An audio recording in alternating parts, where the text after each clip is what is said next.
So let us start with case control study. So what is a case control study? What are the synonyms of case control study? First of all, case control study is also called as retrospective study. Retrospective study. Number 2, it's also called as Trohock study because it is the opposite of cohort study. If you reverse these letters, you can see it is cohort. And number 3, it's also called as case compare study and also case reference. So these are the different names for case control study. So what is a case control study? Case control study is basically retrospective in nature. That is, we start with the deceased individuals and we go back in time and see if they were exposed or not. Okay, so case control study is basically retrospective in nature. Here we start with deceased individuals and go back in time and see if they were exposed or not. So this is what is case control study for you. The direction is like this. It is retrospective in nature. Backwards. Retrospective means it is backwards in nature. Case control study, since it is retrospective, can be used to study diseases which have long latent or incubation periods. Long latent or incubation.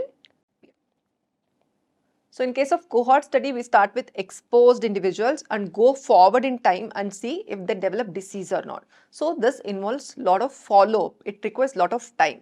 This is the reason why for diseases which have long latent or incubation period, we use case control study because it saves a lot of time and a lot of resources. And number 2, case control study is useful for diseases which are rare in nature because it is difficult to do cohort study for diseases which are rare in nature. Alright. Another one is retrospective, which you already know. Let us see the design of a case control study. So a case control study basically starts with deceased individuals and non-deceased individuals. As I have mentioned earlier, in case of analytical epidemiology, that is case control and cohort, we are going to have a comparison group. Alright, so we have 2 groups here, that is deceased and non-deceased individuals. Alright, so from this point onwards, we go back in time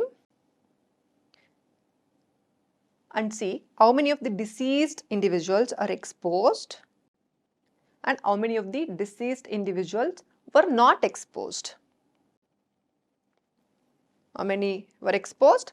How many were non-exposed? Similarly, in case of non-deceased individuals, how many were exposed and how many were non-exposed?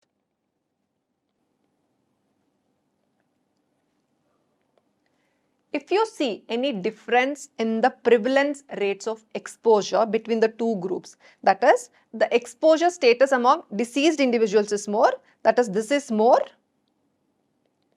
compared to this particular group, we can say that there is an association between disease and the exposure or exposure and the disease.